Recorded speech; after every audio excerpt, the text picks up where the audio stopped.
Hello friends, ఈరోజు చూడండి దబ్బకాయలు తెచ్చుకున్నాను. దబ్బకాయలు పచ్చడి పెట్టుకుందాం, నిలవ పచ్చడి. అది ఎలా పెట్టాలో నేను చూపిస్తాను. ఇవి కట్ చేసుకుని చిన్న చిన్న పీసులు కోసేసి అవి సాల్ట్ వేసి 2 రోజులు ఉంచి దానికి కావలసినట్టు నేను తయారు చేస్తాను. చూడండి, ఇదిగో చూడండి, ముక్కలు ఎలా కట్ చేసుకున్నాను. ఇవన్నీ ఇందులో ప్లాస్టిక్ దాంట్లోనే వేసుకోవాలండి. స్టీల్ డబ్బాలు అలా కాదు. స్టీల్ డబ్బాలు అయితే మనకి బూజు పడుతుంది కదా, అదే తుప్పు పడుతుంది. అందుకని మనం ఈ పీసెస్ అన్నీ ఇలాగ ప్లాస్టిక్ డబ్బాలో వేసుకుందాం. ఇదిగో చూడండి, మనం కట్ చేసి పెట్టేసుకున్నాను. దాంట్లో సాల్ట్ 2 కాయలకి, ఒక కాయకి ఇంత సాల్ట్ వేయాలి. ఇది సరే, ఇంకొక అంత కూడా వేసేద్దాం. 2 కాయలు కదా, 2 కాయలకి 2 ఇలాగ. అంటే ఈ కప్పుకి కొంచెం ఎలుతులు వేస్తున్నాం. ఈ వేసి మనం చేతితో తిప్పకూడదండి. ఇలాగ కలిపేసుకుని ఈ సాల్ట్ అంతా వీటికి ఎక్కేలా కలిపేసి తీసుకోండి. 2 కాయలకి 2 దీంతో ఒక గ్లాస్ కొలత పెట్టుకోండి, దాంతో వేసుకోండి. ఈ కప్పు ఉంటే ఈ కప్పుతో వేయండి. ఇలా మనం నిలవ పచ్చడి చేసుకుంటే ఇది చక్కగా మూత పెట్టేసి 2 రోజులు, ఈ రోజు నైట్ రేపు నైట్ ఉంచి ఎల్లుండి పొద్దున్న కలుపుకుందాం. ఇలా చేయండి, చాలా చక్కగా ఉంటుంది. ఈ పచ్చడి తింటే ఆరోగ్యానికి చాలా మంచిది. జ్వరం వచ్చిన వాళ్ళు కూడా ఇది చక్కగా తింటారు. ఇది నోటికి చాలా బాగుంటుంది. ఇందులో సి విటమిన్ బాగా ఎక్కువ ఉంటుంది కదా, దాన్ని మీరు తీసుకోండి. ఇది 2 డేస్ అయ్యాక నేను తర్వాత ఎలా కలపాలో నేను చూపిస్తాను. హలో ఫ్రెండ్స్, చూడండి, మనం చేసుకున్నాం కదా దబ్బకాయ, 3 రోజులు ఊరబెట్టుకున్నాం ఉప్పేసి. అవి తీసి పచ్చడి ఎలా కలపాలో చూపిస్తాను. ఈ ఊరిన దాంట్లో నుంచి వేరే డిష్లో తీసుకుందాము.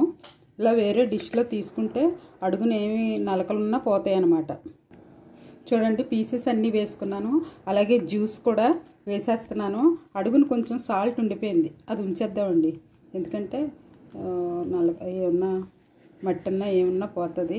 మరి అది కరగలేదు. 3 రోజులు పూర్తిగా ఉంచేసాను నేను, అయినా ఇది కరగలేదు.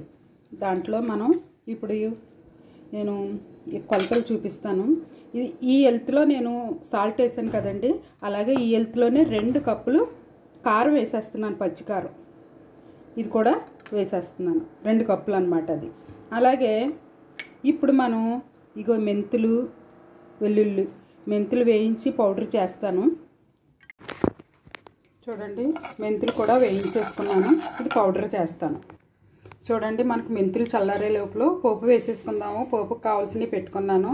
కొన్ని మెంతులు, కొన్ని ఆవాలు, వెల్లుల్లిపాయలు, ఇవి వేయించేసుకుందాం.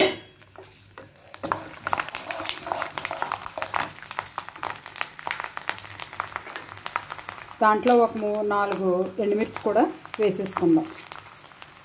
అంతే అండి పోపు. ఇది నేను పప్పు నూనె వేస్తున్నాను, ఎందుకంటే మనకి ఫీవర్గా ఉన్నప్పుడు ఈ పుల్లటి తినాలనిపిస్తుంది, అలాంటప్పుడు తినొచ్చు. అంతే, పోపు కూడా వేగిపోయింది, నేను ఆఫ్ చేసేస్తున్నాను. చూడండి, కారం వేసుకున్నాను కదా, అలాగనే ఈ మెంతి పొడి చేసి పెట్టుకున్న మెంతి పొడి కూడా వేసేసుకుందాం. అలాగే వెల్లుల్లిపాయలు కూడా కొంచెం చెక్క ముక్కలా చేసాను, అది కూడా వేసి బాగా కలిపేసుకుందాం. మొత్తం అంతా ఈ పీసెస్కి అంటుకునేలాగా కలుపుకుందాం. చూడండి, మొత్తం ఇవన్నీ కలిపేసుకున్నాను. కలిపేసుకున్నాక మనం పోపు పెట్టేసుకున్నాం కదా ఫస్టే, ఆ పోపు ఆయిల్ కూడా అందులో వేసేద్దాం.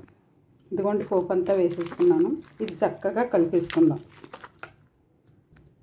ఇదిగో చూడండి, దబ్బకాయ నిల్వ పచ్చడి రెడీ అయిపోయింది. దానికి కావాల్సిన 2 కాయలు, ఒక సాల్ట్ ఉప్పు, సాల్ట్ కారం, అలాగే ఒక 1/2 కేజీ పప్పు నూనె, ఒక 2 వెల్లుల్లిపాయలు, ఇలా వేసి చేసేసుకోండి, చాలా బాగుంటుంది. ఇవి ముఖ్యంగా నోరు బాగాలేనప్పుడు ఈ పచ్చడి వేసి తింటే చాలా టేస్ట్గా ఉంటుంది, నోటికి బాగుంటుంది. ఇలా చేసుకోండి 2 కాయలు ఉన్నప్పుడు.